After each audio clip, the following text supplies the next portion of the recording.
4000 साल पहले एक शक्तिशाली, प्रगतिशील और अविश्वसनीय रूप से समृद्ध शहर था जो दुनिया के सबसे महान शहरों में से एक के रूप में विकसित हुआ। सड़कों को पक्का किया गया था, कई फाटकों को दीवार वाले शहर में ले जाया गया था जिसमें 250 से अधिक टावर थे जो कम से कम 100 मीटर ऊंचे थे। यहीं पर आधुनिक लेखन और गणित का आविष्कार हुआ था। फेरी वाली सड़कों और ड्रॉब्रिज ने कुशल परिवहन सुनिश्चित किया और पौराणिक हैंगिंग गार्डन इंजीनियरिंग की उपलब्धि थे और प्राचीन दुनिया के 7 अजूबों में से एक थे। शहर की संपत्ति अकल्पनीय थी। लोगों ने सोने से कला के प्रभावशाली काम किए। बाल की एक सुनहरी छवि थी, एक सुंदर मेज जो कि 22,000 किलो शुद्ध सोने से बनी थी, जिसमें एक सुनहरा शेर और एक सोने की मूर्ति थी। राजसी शाही महल विश्व इतिहास में अब तक का सबसे बड़ा बनाया गया था। बेबीलोन उस समय मौजूद था जो अब आधुनिक इराक है। सभी ने बेबीलोन के बारे में सुना है या कम से कम उस समय दुनिया की सबसे ऊंची मीनार के बारे में सुना है, जिसे बाबेल की मीनार के रूप में जाना जाता है। लेकिन बेबीलोन और बेबीलोन साम्राज्य का यह अविश्वसनीय उदय और नाटकीय पतन कैसे हुआ? इससे पहले कि हम शुरू करें, उस तरह के बटन को हिट करना सुनिश्चित करें और अधिक वीडियो के लिए अधिसूचना घंटी बजाएं। अकादियन साम्राज्य के पतन के बाद बेबीलोन का जन्म। 2 नए साम्राज्य उभरे और पास की भूमि पर दावा करना शुरू कर दिया कि दक्षिण में बेबीलोनियाई थे और उत्तर में अश्शूर थे। बेबीलोनियाई लोगों का पहला समूह होगा जो एक साम्राज्य बनाने के लिए दावा करेगा कि मेसोपोटामिया के पूरे देश का दावा करेगा कि बेबीलोन का शहर राज्य मेसोपोटामिया में वर्षों से रहा है, लेकिन चीजें अब बेबीलोन की तलाश में थीं। जैसा कि ऐसा लग रहा था कि उन्होंने दावा किया था। अधिकांश भूमि अपने लिए। जब अक्कादियन साम्राज्य का पतन शुरू हुआ तो एमोराइट्स अपने क्षेत्र पर दावा करने के लिए चले गए। यह सब लगभग 1792 ईसा पूर्व हुआ था। जब राजा हम्मुराबी को शासक चुना गया तो हम्मुराबी को राजा बनने में ज्यादा समय नहीं लगा कि वह अपनी पहुंच का विस्तार करना चाहेगा। वह अपनी नौकरी से प्यार करता था, लेकिन उसे लगा कि उसे सिर्फ बेबीलोन के अलावा और भी बहुत कुछ करने में सक्षम होना चाहिए। इसने उसे क्षेत्र के अन्य शहर राज्यों पर विजय प्राप्त करने की इच्छा के लिए प्रेरित किया और आसपास की सभी बस्तियों पर नियंत्रण का दावा करने की पूरी कोशिश की। कुछ ही वर्षों में वह हम्मुराबी के पीछे हटने की अनिच्छा के कारण उत्तर में अश्शूरियों सहित मेसोपोटामिया के पूरे देश को सफलतापूर्वक जीतने में सक्षम था। वह अपने समय के सबसे शक्तिशाली शासकों में से एक बन गया और बेबीलोन को प्राचीन इतिहास का सबसे अमीर और सबसे समृद्ध शहर बनने में मदद की। बेबीलोन का अधिकांश भाग फरात नदी के तट पर स्थित था। शहर दुनिया भर के लोगों के लिए एक प्रमुख व्यापारिक क्षेत्र के रूप में कार्य करता था और सामान प्रचुर मात्रा में थे, इसलिए शहर में धन, सेवाओं और संसाधनों का निरंतर प्रवाह देखा गया। शहर भी अत्यधिक उन्नत था और उस समय दुनिया भर में आविष्कार किए जा रहे सभी नए विचारों और उत्पादों को अपनाने वाला पहला शहर होगा। बेबीलोन दुनिया का अब तक का सबसे बड़ा शहर भी था। यह अनुमान लगाया गया है कि शहर के मध्य में अपने चरम पर बेबीलोन में लगभग 200,000 लोग रहते थे। स्थानीय लोगों ने एक बड़ा पिरामिड बनाया था जिसे वे मंदिर के रूप में इस्तेमाल करते थे। शोधकर्ताओं का मानना था कि यह पिरामिड चौड़ी सड़कों के साथ लगभग 100 मीटर लंबा रहा होगा, जो इसे पिरामिड के आसपास के सभी शहर के प्रवेश द्वारों से ले जाएगा और शहर के अन्य क्षेत्रों में बगीचे, महल, मीनारे और कला के सुंदर काम होंगे जो किसी भी इंसान के विपरीत नहीं थे। कभी देखा था कि यह शहर विज्ञान, संगीत, गणित, खगोल विज्ञान और के साथ विश्व का सांस्कृतिक उपकेंद्र भी था। शहर की दीवारों में फल फूल रहा साहित्य, लेखन और गणित का आविष्कार। हम इन दिनों बहुत सी चीजों को हल्के में लेते हैं, उदाहरण के लिए बेबीलोनियों के प्रभाव के बिना। आप अभी इस वीडियो को नहीं देख रहे होंगे। वे एक ऐसे आंदोलन को बढ़ावा देने में मदद करते हैं जो लेखन के विभिन्न रूपों का निर्माण करेगा और लेखन को नोट्स लेने और इतिहास और अन्य तथ्यों का दस्तावेजीकरण करने के तरीके के रूप में सामान्य करेगा जो समय के साथ खो गए हैं। वे यह भी दावा करते हैं कि उन्होंने पहिया आधुनिक कृषि का आविष्कार किया। धनुष हल सिंचाई और कई अन्य आविष्कारों ने मानवता को खोजने में मदद की, जैसा कि हम इसे बेबीलोनियों और उनके विभिन्न आविष्कारों के बिना जानते हैं। हम वह नहीं होते जो आज हम हैं, लेकिन क्या आप जानते हैं कि जिन लोगों ने मूल रूप से इन मशीनों का आविष्कार किया था, जैसे कि पहिया या हल, का दावा है कि विचार उन्हें स्वर्गदूतों या एलियंस द्वारा दिए गए थे। हम इनमें से अधिकांश चीजों के आविष्कार के बारे में बहुत अधिक नहीं जानते हैं, लेकिन कई प्रारंभिक मनुष्यों ने दावा किया है कि वे आकाश से उतरे प्राणियों द्वारा देखे गए हैं और उन्हें सूचित किया कि कैसे एक समृद्ध जीवन जीना है और अपने आसपास के संसाधनों का उपयोग अपने लाभ के लिए करना है। यह बहुत दिलचस्प चीजें हैं, लेकिन हम वैसे भी विषय से थोड़ा हटकर हैं। बेबीलोनियों ने लेखन प्रणाली के पहले रूप का आविष्कार करने में मदद की, जिसमें मिट्टी की गोलियां शामिल थीं, जिन्हें पच्चर के आकार के अक्षरों से उकेरा जाएगा। इससे उनके इतिहास के अधिकांश दस्तावेज में मदद मिली और उन्होंने प्रारंभिक गणित कैसे बनाया, इसे परिप्रेक्ष्य में रखने के लिए लेखन के ये तरीके हमें प्राचीन मिस्र के बारे में जितना जानते हैं, उससे कहीं अधिक प्राचीन बेबीलोन के बारे में जानने की अनुमति देते हैं।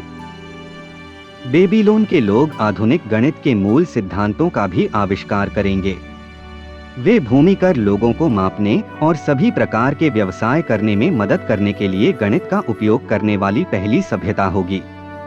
वे रात के आकाश का दस्तावेजीकरण करने के लिए संख्याओं का भी उपयोग करेंगे, ताकि वे एक चंद्र कैलेंडर बना सकें जो अपने समय के लिए चौंकाने वाला सटीक था। वे बड़ी संख्या का प्रतिनिधित्व करने के लिए प्रतीकों का उपयोग करने वाली पहली सभ्यता भी हैं। उदाहरण के लिए, यदि किसी व्यक्ति को यह दस्तावेज करने की आवश्यकता है कि उनके पास गेहूं की 50 गांठें हैं, तो उन्हें मूल रूप से इसका प्रतिनिधित्व करने के लिए 50 व्यक्तिगत प्रतीकों को आकर्षित करना होगा। हालांकि जैसे जैसे वे अपने लेखन के साथ अधिक कुशल होते गए, उन्होंने 1, 10 और 60 जैसी संख्याओं का प्रतिनिधित्व करने के लिए प्रतीकों का निर्माण किया। हमारे पास यह मानने का कारण भी है कि बेबीलोनियों ने पहला अबेकस विकसित किया, जो अनिवार्य रूप से एक कैलकुलेटर लिखित कानून हम्मुराबी कोड का प्रारंभिक संस्करण है। आपको यह जानकर झटका लग सकता है कि राजा हम्मुराबी पहले व्यक्ति थे जिन्होंने कानूनों को लिखने का अनुरोध किया था। यह काफी अजीब सही लगता है। इस क्षण से बहुत पहले अधिकांश कानूनों को केवल मौखिक रूप से पारित किया गया था, या वे निहित थे, जैसा आप उम्मीद कर सकते हैं। इसने नागरिकों के लिए बहुत सारे कानूनी क्षेत्र छोड़ दिए, क्योंकि उनके पास यह जानने का कोई तरीका नहीं था कि क्या सही है या गलत। उदाहरण के लिए, बिली आपको बता सकता है कि 50 से अधिक ढेर गेहूं का मालिक होना अवैध है। यदि आप इससे अधिक के मालिक हैं, तो आपको इसे अपने सबसे करीबी व्यक्ति को देना चाहिए। इसलिए बिली आपकी गेहूं की आधी फसल के साथ भाग जाता है। आप कम जानते थे। बिली झूठ बोल रहा था। बिली ने तुम्हें लूट लिया, ठीक है। जाहिर है कि इसके बारे में सोचने का यह एक हास्यास्पद तरीका है, लेकिन इससे पहले कि हम्मुराबी ने कानूनों को लिखने का फैसला किया, यह जानने का कोई निश्चित तरीका नहीं था कि राजा अवैध होने पर क्या विचार करेगा।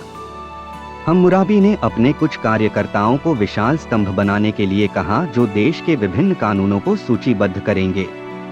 उस समय सिर्फ 282 कानून थे, जो आज की दुनिया से काफी अलग थे। जब हजारों कानून हैं, तो हमें उनका पालन करना होगा।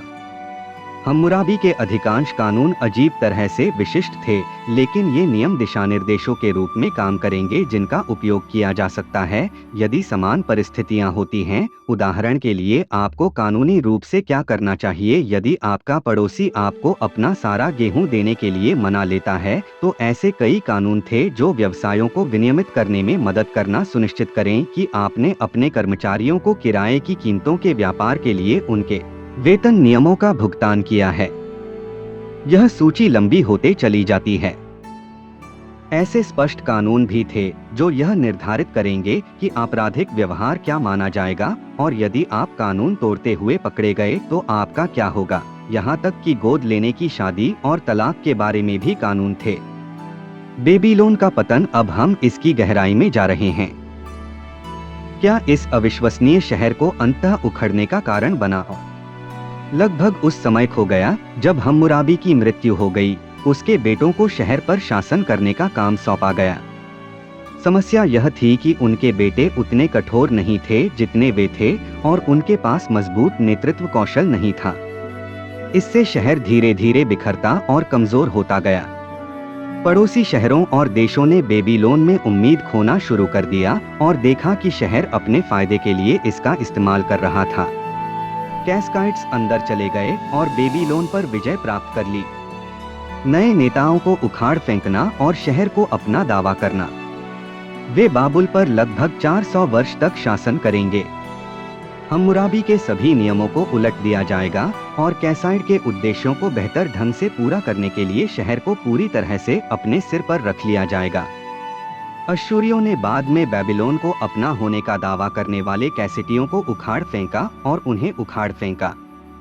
शहर को केवल 612 ईसा पूर्व में बेबीलोनियों द्वारा फिर से पुनः प्राप्त किया जाएगा, जिसमें अधिकांश शहर मेसोपोटामिया पर शासन करने के लिए फिर से स्थापित किया गया था। एक बार फिर इस नए साम्राज्य को दूसरा बेबीलोनियन साम्राज्य माना जाता है, जिसे अक्सर 616 ईसा पूर्व तक नवबेबीलोनियन साम्राज्य के रूप में जाना जाता है। राजा नबूकदनेस्सर अपने लाभ के लिए असीरियन साम्राज्य के पतन का उपयोग करेगा और अपने लिए बेबीलोन के सिंहासन का दावा करेगा। उसका बेटा भी अपने पिता से सीखेगा और बाबुल को उसके पुराने वैभव में वापस लाने का काम करेगा। नबूपलस्सर के पुत्र राजा नबूकदनेस्सर द्वितीय ने 43 वर्षों तक शहर पर शासन किया और शहर के सबसे महान नेताओं में से एक बन गया। कभी था वह लोहे की मुट्ठी के साथ शासन करेगा, लेकिन उसके कई कानूनों का शहर के निवासियों द्वारा सम्मान किया गया था, इसलिए सब ठीक था। वह एक अद्भुत सैन्य नेता भी साबित होगा और बाबुल को पश्चिम का विस्तार करने और अपने लिए अधिक क्षेत्र का दावा करने में मदद करेगा। वह उन ताकतों का भी नेतृत्व करेगा जिन्होंने बाइबल में विभिन्न कहानियों के अनुसार इब्रियों को पकड़ लिया और 70 वर्षों तक गुलामी में मजबूर किया। नबूकदनेस्सर के मरने के बाद शहर एक बार फिर बिखरने लगेगा। 529 ईपू शहर पर फारसियों का दावा था और अब इसे फारसी साम्राज्य के हिस्से के रूप में सूचीबद्ध किया गया था। जो कुछ नबूकदनेस्सर ने नगर को फिर से बसाने के लिए किया था, वह एक बार फिर बाबेल के गुम्मट को ढा दिया गया था। बेबीलोन से बाहर आने वाली सबसे अविश्वसनीय चीजों में से एक बेबेल के कुख्यात टॉवर का आविष्कार था, जिसका उल्लेख बाइबल में किया गया है और इतिहास द्वारा सिद्ध किया गया है। इस इमारत का निर्माण कुछ ही समय बाद किया गया था, जब महान बाढ़ ने ग्रह पर लगभग सब कुछ और सभी को मिटा दिया था। बाइबल के वृत्तांतों के अनुसार बाबेल का टॉवर तब बनाया गया था जब मेसोपोटामिया के सभी निवासी अभी भी एक ही भाषा बोलते थे, जब वे इस क्षेत्र में बस गए थे। वे एक बड़ी मीनार बनाना चाहते थे जो आकाश तक पहुंचे। कुछ लोगों का मानना है कि स्थानीय लोगों ने टावर का निर्माण इसलिए किया ताकि वे अंतः स्वर्ग तक पहुंच सकें, हालांकि दूसरों का मानना है कि उन्होंने टावर का निर्माण किया ताकि वे किसी भी तरह से एक और महान बाढ़ से डूब न जाएं। बाइबल के वृत्तांत कहते हैं कि भगवान की अन्य योजनाएं थीं। उसने लोगों को अपनी मातृभाषा भूलने और नई भाषाएं बोलने के लिए मजबूर करके भ्रमित किया। वे अब संवाद करने में सक्षम नहीं थे, इसलिए टावर का निर्माण जल्दी टूट गया। हम निश्चित रूप से नहीं जानते कि क्षेत्र में कौन सी संरचना है। बेबेल का उपरोक्त टावर है, लेकिन शोधकर्ताओं का मानना है कि सबसे अच्छा उम्मीदवार बेबीलोन का एटेमानकी है। यह मीनार कथित तौर पर बेबीलोन के संरक्षक देवता मर्दुक को समर्पित थी। चूंकि इस तरह के कई मंदिर क्षेत्र में पाए गए हैं, यह समझ में आता है कि इस तरह की इमारत को बेबीलोन की मीनार के आधार के रूप में इस्तेमाल किया जा सकता था। आज सद्दाम हुसैन के शासन के तहत इराकी सरकार ने बेबीलोन की खुदाई करने और नबूकदनेस्सर के महलों में से एक के पुनर्निर्माण सहित शहर को फिर से जीवंत करने का प्रयास करने के लिए एक मिशन का नेतृत्व किया। हालांकि संयुक्त राज्य अमेरिका के इराक पर आक्रमण के बाद 2003 में वापस उनकी योजनाएं पूरी तरह से चरमरा गईं। इस क्षेत्र को अंततः 2009 में पर्यटकों के लिए फिर से खोल दिया गया था, हालांकि यह परियोजना कभी पूरी नहीं हुई थी। आधुनिक लेखन का आविष्कार करने वाले बेबीलोनियों के लिए धन्यवाद। हम उनके शहर के बारे में बहुत कुछ जानते हैं और मनुष्य कैसे रहते थे। अगर यह दुनिया के अन्य हिस्सों के लिए सच होता तो इतिहास बहुत अलग कहानी बता सकता है। आप शहर के बारे में क्या सोचते हैं?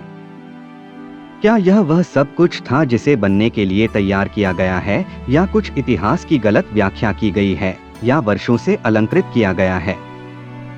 हमें बताइए। टिप्पणियों में देखने के लिए बहुत बहुत धन्यवाद। उस लाइक बटन को हिट करना सुनिश्चित करें और अधिक वीडियो के लिए अधिसूचना की घंटी बजाएं।